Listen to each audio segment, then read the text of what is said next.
Hi, ako si Will and this is Will Talks and this is episode 32 of Trisha. The episode is called Trisha para sa mga taong nagmahal ng taong hindi pa tapos magmahal ng iba. So this is a part 2 ng previous episode natin. Kaya kung hindi nyo pa napapanood or hindi nyo pa napapakinggan, go check that one out before this one. But still, I hope you enjoyed this episode. So, right now, we are live on TikTok as always. Madalas naman talaga kapag nagre-record tayo ng podcast natin ay naka-live tayo on TikTok. But for the people who are watching or listening on Spotify and YouTube, I hope you enjoyed this one.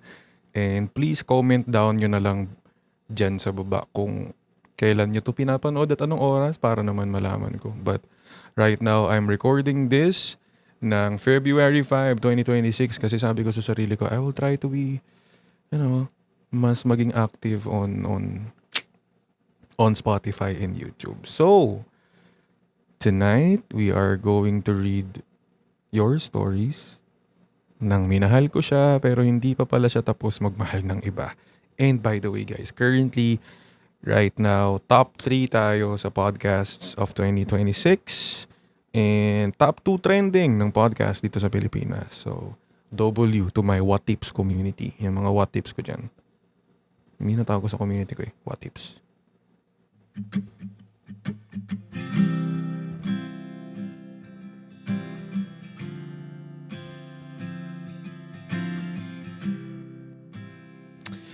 At hindi ko napapatagalin pa. Alam kong alam nyo naman kung bakit Trisha ang pangalan nitong episode na to. Inspired to sa movie nila John Lloyd Cruz and Bea Alonzo. Yung One More Chance, if I'm not mistaken. Si Trisha doon, sino nga doon? Si Maha Salvador. Yung tipong mahal na mahal niya si Popoy, pero hindi pa pala tapos magmahal si Popoy. So, ayan. This is episode 32. At hindi ko napapatagalin din, we are going to read our first story of the night.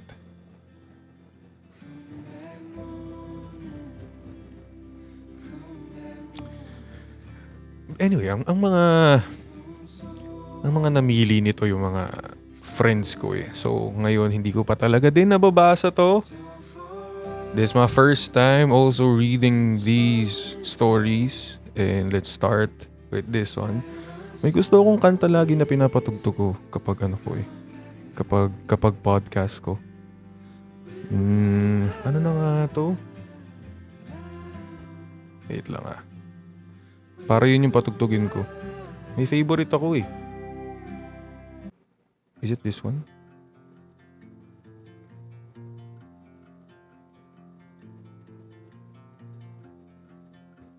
Hindi. Teka lang guys. Meron akong favorite na nagsiset talaga ng mood. Grabe naman ang mga aso.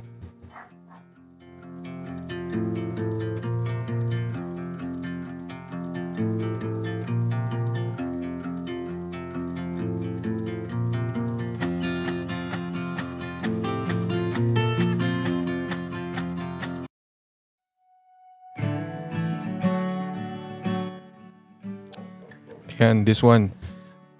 Pagpasensyahan nyo na lang kung medyo maingay ang mga aso. Pagpasensyahan nyo na lang sila, ha? And wala tayong magagawa. Andiyan na sila So let's read our first story.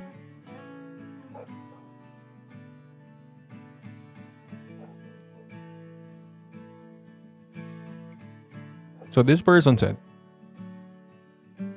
alam mo, may mga taong dumarating sa buhay natin na akala mo magiging chapter. Pero plot twist pala. Lesson lang. So ito na nga. Nagsimula to during SSG campaign period. Siyempre pagod, stress, pagkalat kung saan-saan. Tapos biglang may lalapit sa'yo. May kakausap. may magpapapansin. Aminin ko, kinilig ako. Like, uy, may nag-a-approach sa akin after ng campaign. Feeling ko tuloy. Special ko tuloy. Tapos random niya akong tinanong, anong favorite mong ice cream? Ang simple. Pero alam mo yun, nakakatuwa. Parang ang gaan lang. Parang doon nagsimula na unti-unti siyang pumasok sa routine ko. Good morning texts. Kumain ka na? Ingat ka. Mga simpleng bagay na biglang nagiging dahilan para ngumiti ka mag-isa. And then, dumating yung moment na nalaman ko na may gusto pala siya sa akin. Hindi ko itatanggi na kinilig ako. Kasi habang tumatagal, mas naging close kami. Pinakita niya sarili niya na parang iba siya. Parang safe. Nanood kami ng sine. May pa-forehead kiss pa. Tinatawag akong baby. Sino ba naman ang hindi maa-attach sa gano'n, di ba? Pero alam mo yung biglang may lalapit sa'yo tapos isang sentence lang, wasak na lahat. May kumausap sa akin. Ex niya pala. At hindi lang basta ex. Ex na niloko niya. Parang literal na binuhusan ako ng malamig na tubig. Yung kilig, napalitan ng kaba. Napalitan ng tanong na paulit-ulit sa utak ko, ako kaya? Niloloko rin niya? Masakit pala yun. Kasi habang ikaw, pinipiling maging totoo, pinipiling magtiwala, siya pala, parang laro lang. At nung kinausap ko siya tungkol doon, alam mo yung pakiramdam na parang ikaw pa yung may kasalanan. Parang ikaw pa yung nagiging problema. Ang hirap magalit kapag mahal mo na yung tao. Pero ang hirap din ipagtanggol yung taong unti-unti kang sinasaktan. Tapos bago pa ako tuluyang makabangon, may iba na agad. May bago na agad siyang pinopost. Ibang girl na naman yung ka-close. Bilis. Parang napaisip tuloy ako kung naging totoo ba talaga yun lahat. Parang ang dali lang mabura ng presence ko sa buhay niya. Hanggang ngayon, minsan parang multo pa rin siya. Lalo na kapag napapadaan ako sa mga lugar kung saan kami tumambay, nag-usap, tumawa. Nakakatawa, no?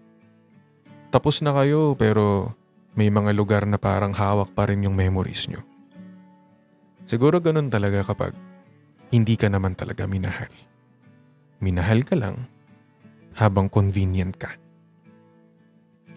Pero alam mo, habang kinukwento ko to, nare-realize ko rin hindi sukatan ng worth ko kung paano niya ako trinato. Minsan, may mga taong dumarating para iparamdam sa'yo kung gaano ka magmahal, hindi kung gaano ka kamahal. At oo, masakit pa rin minsan pero at least ngayon, mas alam ko na kung anong klase ng pagmamahal yung deserve ko. At kung nakikinig ka ngayon na nakarelate, ito lang masasabi ko sa'yo. Hindi ka nag-iisa. Sabay-sabay tayong maghihil.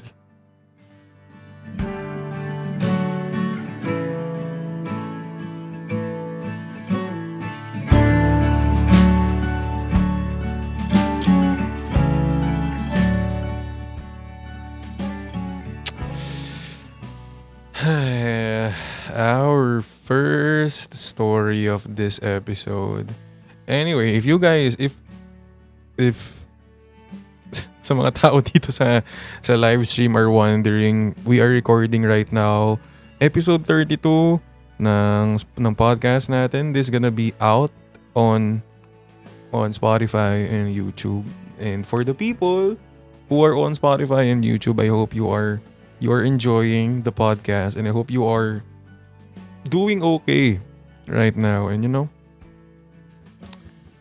hirap din when everything you thought is, all this time akala mo ikaw lang, akala mo okay naman kayo kasi you guys are doing well, and then bigla na lang malalaman mo, ganun. May ganun pala.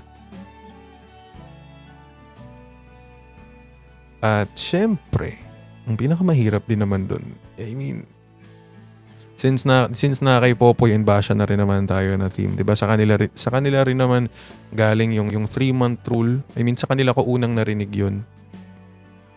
And may time na I don't believe in the 3-month rule pero at least have some, lalo na kung hindi naman bad breakup, kung good breakup naman kayo, have some respect naman dun sa naging partner mo dati. Like, bilis bilis mong makakahanap ng bago. Alam mo yun? After matapos, agad-agad meron. No? I mean, kaya normal lang din. Mapapatanong ka na lang na, ano ba to? Naging totoo man lang ba to? No? Naging genuine man lang ba talaga to? So, yeah. Anyway, let's read our second story.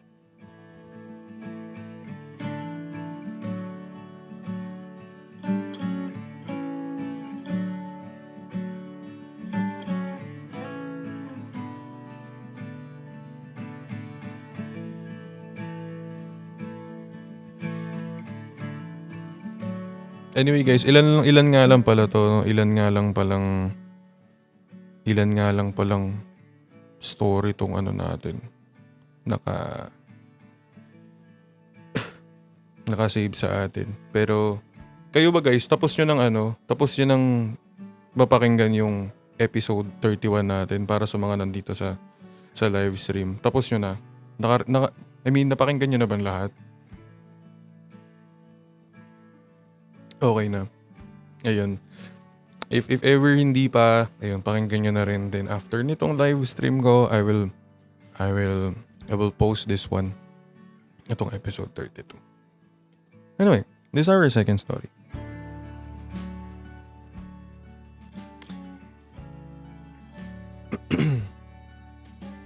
Hi Kuya Will. Hindi ko akalaing darating ako sa puntong ito na magsusulat at magbabahagi ng kwento ko. Akala ko sapat na yung sa amin na lang ang totoo. You can call me Ashi. Pangalan yan ng stuffed toy na binigay niya sa akin. Nung February 2025, nakilala ko siya sa isang church event sa Pampanga. Taga-Tarlac ako. Akala ko simple lang. Happy crush. Ngiti, kilig, tapos lilipas din. Pero hindi pala. Hindi ko inakala na siya yung taong mamahalin ko ng buo. But still ended up as my LOML. Pagkatapos ng event, nag-usap kami. Ako yung unang nag-move. Hinahanap ko yung Facebook niya, in-add ko siya at siya unang nag-message. Doon nagsimula lahat. Mabilis kaming naging close. Marami kaming pagkakapareho. Araw-araw kaming magkausap hanggang sa alam na namin ang childhood ng isa't isa, mga gusto at ayaw, mga hilig at pati mga sakit na pareho naming dinadala. Aaminin ko, masyadong mabilis ang lahat. 2 o 3 linggo pa lang kaming magkausap nung nag-confess siya na gusto niya ako. Nagulat ako kasi araw-araw lang naman kaming nag-uusap tapos bigla gusto na niya ako. Wala akong nasabi at siguro naramdaman niya yun. Kaya sinabi niya na hindi ko kailangan magmadali. Hindi ko kailangan suklian agad. He will let me take my time. Masaya ako nun. Happy crush ko siya eh. Pero natatakot din ako. Kasi happy crush pa lang yun, wala pa akong mas malalim na nararamdaman. 1 linggo ang lumipas, tinanong niya kung pwede ba siyang manligaw. Pumayag ako. Pumunta siya sa bahay para magpaalam. Maayos ang lahat. Okay kami. Halos linggo-linggo kaming nagkikita, kuya. Siya ang una ko sa maraming bagay. Akala ko siya na. Palagi niyang sinasabi na hindi niya raw kaya kung wala ako. Palagi niyang inuulit sa akin na a couple who prays together stays together. Magkasama kami sa lahat, binubuo namin ang isa't isa, sabay naming hinihil ang mga sugat namin dahil pareho kaming may dinadalang sakit. Sa kanya ko naranasan ang pagmamahal na hindi ko kailangang ipagbeg yung kusa talagang ibinibigay. Hanggang isang araw, parang nagising na lang siya na hindi na ako yung mahal niya. Isang ordinaryong araw ng April, Wednesday. Pagkatapos ng midweek service, akala ko may sasabihin lang siya.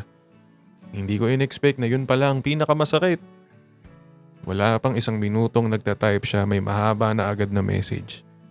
Binasa ko ng 5 beses bago ko tuluyang maintindihan. Titigil na siya. Hindi ako naniwala sa dahilan niya pero tinanong ko pa rin kung sure na siya. Nasa loob ako ng church noon, hawak ang phone, nanginginig habang unti-unti akong nababasag. Nung sinabi niyang oo, doon ako bumigay. Umiyak ako sa harap ng lahat. Nakiusap pa ako na huwag niya muna akong iwan kahit sa araw lang na yon. Nakita kami ulit ng Saturday para malinawan ng lahat. Pinractice ko na sa isip ko kung isasabihin ko pero nung dumating siya, wala ni isang salitang lumabas. Pagbaba niya doon sa big bike niya ng pangalan Cyborg, niyakap niya sana ako. Hindi ako lumapit. Nanatili lang ako sa upuan ko. Sinabi niya na na-realize niya raw na infatuation lang daw ang nararamdaman niya. Pero lahat ng ginawa niya, totoo daw. Gusto kong umiyak. Tinanong niya kung may sasabihin ako, ang nasabi ko lang ay umalis na siya. Bago siya umalis, tumingin siya ulit sa akin at niyakap ako ng mas mahigpit. Pagkaalis niya doon ako tuluyang umiyak at paano naging infatuation yung pagmamahal na ramdam ko. Linggo-linggo, umiiyak ako.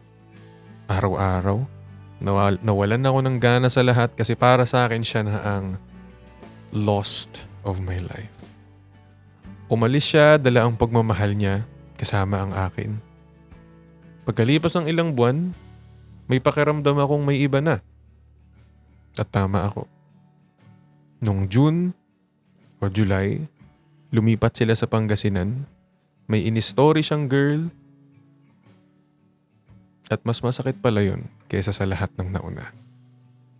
Doon ko na-realize na nung nagbakasyon siya sa Pangasinan, doon siya nagbago.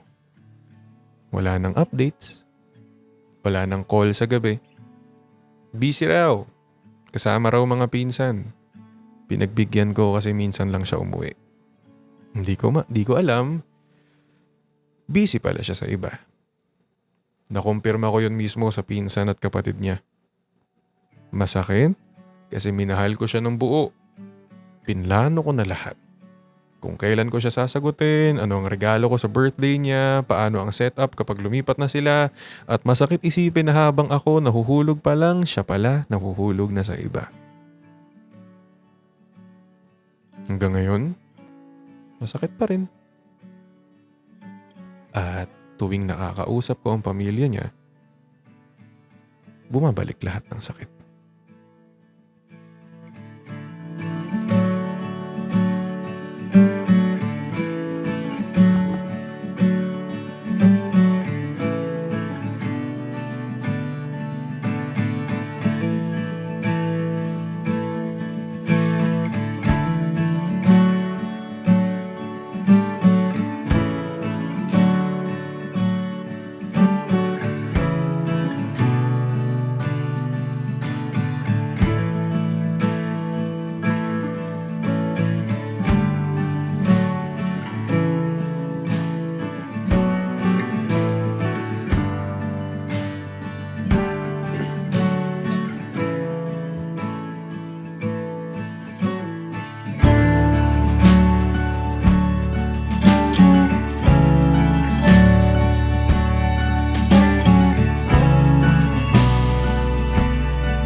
Tutuloy-tuloy ko na to, everyone. Hindi pala 5 stories to, less than 5 pala.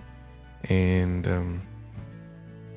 I'm gonna read the next one. Uy, by the way, guys, to TikTok people, thank you for everyone who are sending gifts. Maraming salamat. Thank you.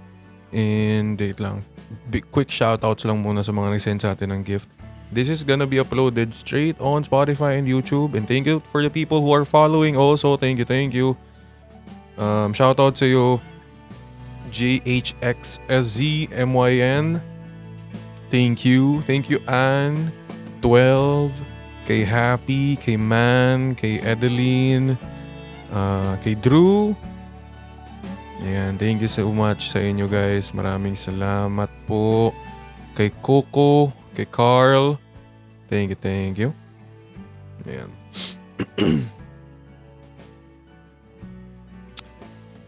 So, this is our next story.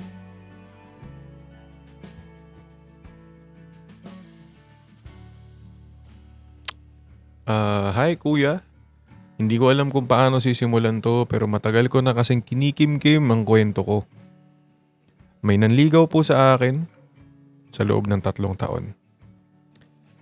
Lumaki akong may sobrang strict na magulang. Hindi lang sila, pati buong angkan namin. Para sa kanila, ang priority ko lang dapat ay pag-aaral. Kaya tuwing tinatanong nila ako kung may manliligaw ba ako o crush, ang lagi kong sagot, wala po. Hindi dahil wala talaga, kundi dahil takot akong mapagalitan. Noong nag-senior high ako, nag-set ako ng rules para sa sarili ko. Lahat ng gustong manligaw sa akin, iniimbitahan ko muna sa church. At sinasabi ko agad, hindi ko sila sasagutin hanggat hindi pa ako tapos mag-aral. Kung handa silang maghintay, saka lang kami uusad. Date to marry po ako, kuya. At gusto ko sana, ang unang ipakikilala ko sa magulang ko, siya na rin ang huli. Hanggang isang araw may kaibigan akong nagsabi na may nagkakagusto raw sa akin mula sa kabilang section. ABM student siya. Kinabukasan may kumakaway na sa akin sa koridor. Hindi nagtagal, nagkaroon siya ng lakas ng loob na i-chat ako. Tinatanong ko agad ang intention niya, ayoko ng malabo at sinabi niya gusto niya raw akong ligawan. Sinabi ko lahat ng rules ko at sabi niya kaya niya raw maghintay. Inimbitahan ko siya sa church at isang araw nakita niya yung mama ko sa church. Nagbigay siya ng flowers sa akin at pati sa mama ko. Pero ang hindi ko inaasahan, nagpaalam siya mismo sa mama ko kung pwede ba niya akong ligawan. At doon nagsimula ang lahat. Pumayag ang magulang ko. Hindi sila nagalit. Sa totoo lang, boto pa sila sa kanya. Sa panliligaw niya, minahal niya ako ng malakas at buong buo. Hindi lang acts of service, kundi presensya. Just because flowers, handwritten letters, hatid sundo kahit saan, kahit kailan. Emergency, isang tawag lang, nandun na siya. Alam niya yung monthly cycle ko, may dalang pad sa bag, hindi siya nahihiya. Inaantay niya ako kahit isang oras, hinahatid kahit umuulan, kahit walang gas, hindi nagre-reklamo. May notes pa siya sa phone niya. Things to remember about her. Isang beses, hinatid niya na ako pa uwi. Tapos, bumalik pa siya sa store para bumili ng mini fan dahil alam niyang ayoko nang naiinitan. Pinakilala niya ako sa pamilya niya. Tinulungan niya ako sa ACADS. Siya ang nag-i-edit, nag-check, nagmo-motivate at pinangako niya sa akin na pakakasalan niya ako. 3 taon, kuya. Mula grade 11 hanggang graduation hanggang college. Wala ni isang beses na naisip kong kaya niya akong saktan. Hanggang sa dumating yung araw na kailangan daw naming mag-stop muna. Para raw mag-grow spiritually. Pumayag ako. Akala ko tama. Akala ko pansamantala lang. May communication pa rin kami kaya umasa ako. Hanggang isang araw, sinabi niya sa akin na tigilan ko na raw ang pag-asa. Hindi na raw niya nakikita ang sarili niya para sa akin. Masakit, nakakalito, hanggang sa nalaman ko, bago pa kami mag-stop, may inaaya na pala siyang ibang babae sa church. Kaibigan ko rin.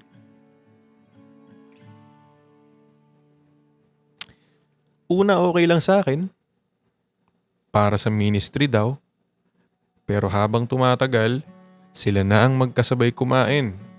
Hatid sundo, lumabas tuwing Sunday, at isang araw nakita ko sila sa McDo. Silang dalawa lang. Ilang araw lang yon matapos kaming mag-agree na mag-stop. Finals week na namin nun, nabalitaan ko na aksidente siya, binisita ko siya sa ospital at doon ko nalaman yung totoo. Confused daw siya sa nararamdaman niya sa girl. Nag-date sila, nagkaroon ng something, nag-expect silang magwo-work. Isang buwan matapos yon bumalik siya. Gusto niya raw akong balikan? Hindi dahil mahal niya ako, kundi dahil guilty siya. At ang mas masakit, kaibigan ko yung babae, kuya. Sinabi raw ng babae na magpaparaya siya.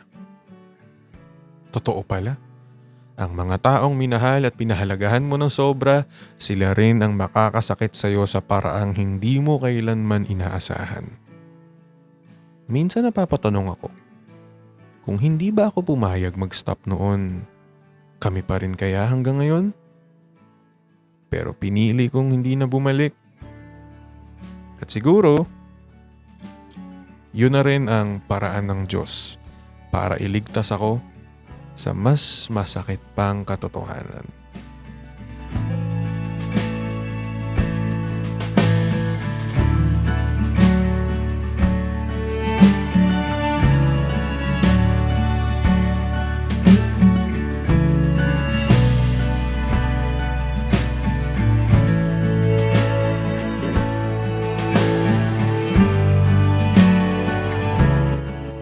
Bakit ba yung mga ano dito, yung mga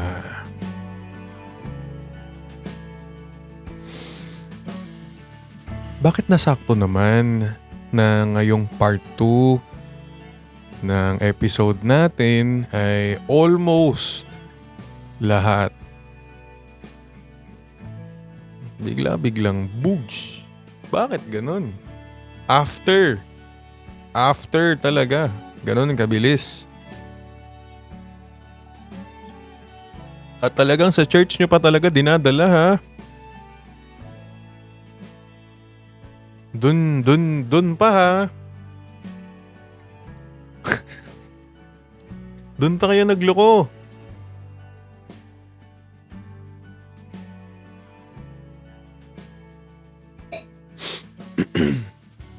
Guys, by the way, again to Spotify people, I hope you are enjoying this one. Spotify and YouTube people,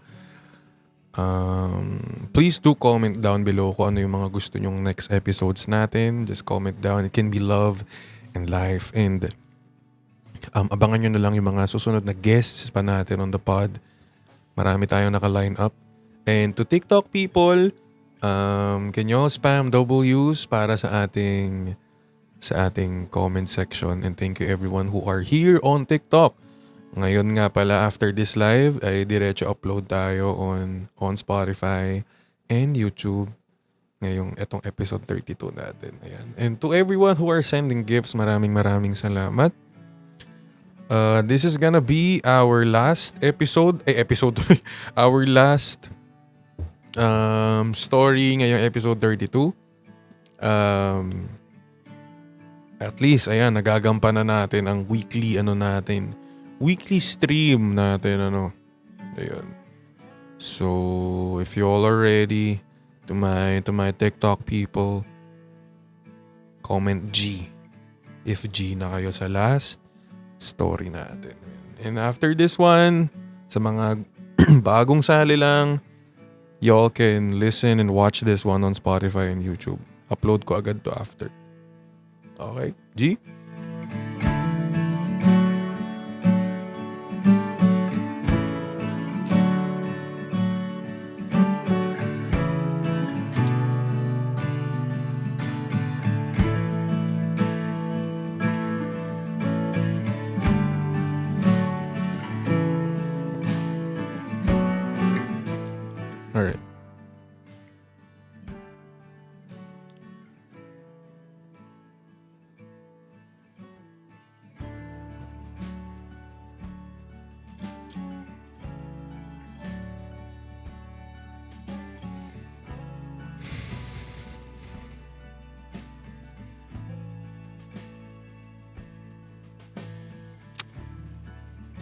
Mhm.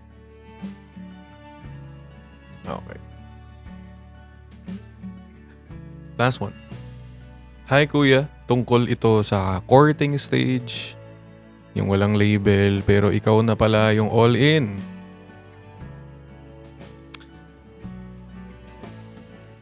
May lalaking matagal ko nang kilala. Years na. Di ko nga alam na may gusto pala siya sa akin. Hanggang sa unti-unti niyang pinakita yung feelings niya. At kahit hindi pa talaga ako sure, binigyan ko siya ng chance.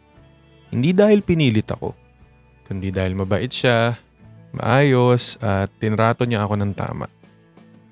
Madali sa umpisa. Same place, same school, anytime pwede kaming magkita, magsimba ng magkasama, mag-spend ng time.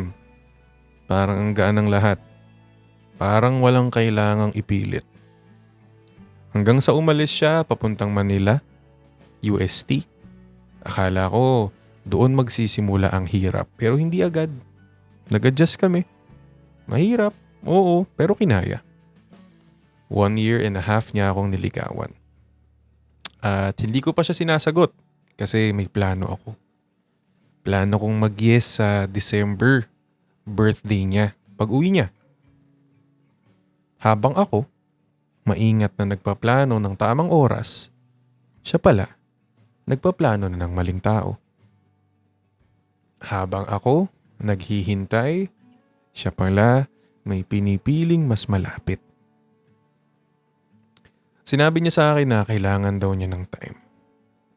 Cool off. Pumayag ako. Kasi kapag mahal mo, marunong kang umintindi.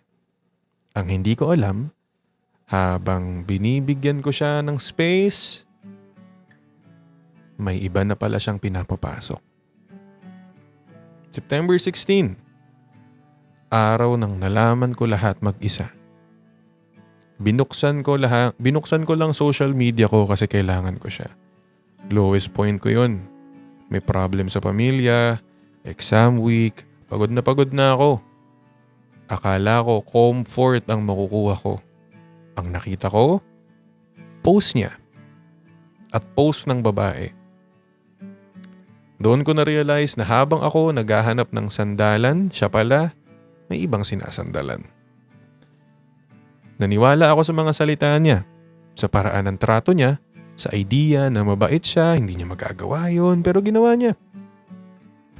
Ang hindi ko maintindihan, bakit ako yung iniwan? Ako yung nandoon nung wala pa siya, ako yung nandoon nung nagsisimula pa lang siya, ako yung tumulong sa kanya tumayo nung walang pumapalakpak para sa kanya. Pero ngayong maayos na siya, ngayong mataas na siya, iniwan niya ako sa ere? Confused, walang explanation, nakahang. Legal kami. Pinakilala ko siya sa parents ko at oo, pinagsisisihan ko. Hindi dahil mali ako nagtiwala, kundi dahil sigurado ako sa kanya noon. May plano kami. Akala ko pareho namin kayang panindigan. Nag-message ako. Hindi niya binasa. Kaya pumunta ako sa simbahan, umiyak ako. Sinabi ko kay Lord na pagod na ako na hindi ko na kayang dalhin mag-isa yung sakit. Unti-unti akong gumagaling. Pero may mga araw pa rin na naaalala ko kung paano niya ako pinaramdam na sapat.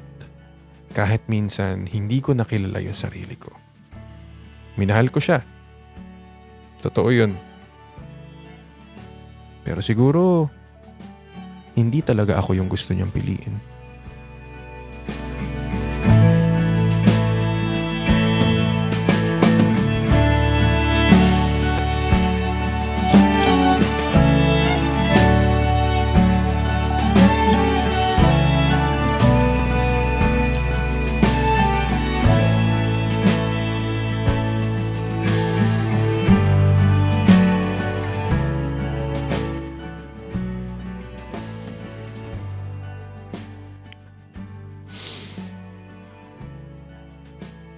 Can't imagine how hard it is for the people who were there nung mga tough times mo. Tapos bigla mo lang iniwan. Noong mga panahon na walang-wala ka, noong mga panahon na wala kang kasama, noong mga panahon na kailangan mo ng kasama. They were there for you. And now, bigla-bigla ka na lang nawala. Bigla-bigla ka na lang umalis. And to the hearts na nakaramdam ng sakit na naiwan, to the people right now who are experiencing those kind of situation na hirap na dahil paulit-ulit sa utak nilang sinasabi nila na ako naman yung nandito. Ako naman yung nandito nun para sa'yo. Ako yung nandito oh. Bakit ako pa yung naiwan? I hope mag-heal ang mga puso na patuloy na nasasaktan. I hope in your own way mahanap mo ang kasagutan na hindi mo kailangan ng presensya nila para maghilom. No, hindi mo kailangan ng sagot nila para magsara yung chapter mo. I hope in your own way mag-heal ka. In your own way. And I hope you guys enjoy this episode. This is episode 32. Minahal ko siya, pero hindi pa pala siya tapos magmahal ng iba. Again, this is Will Talks, love, life, and everything in between. As always, welcome home, and I hope to see you on the next episode.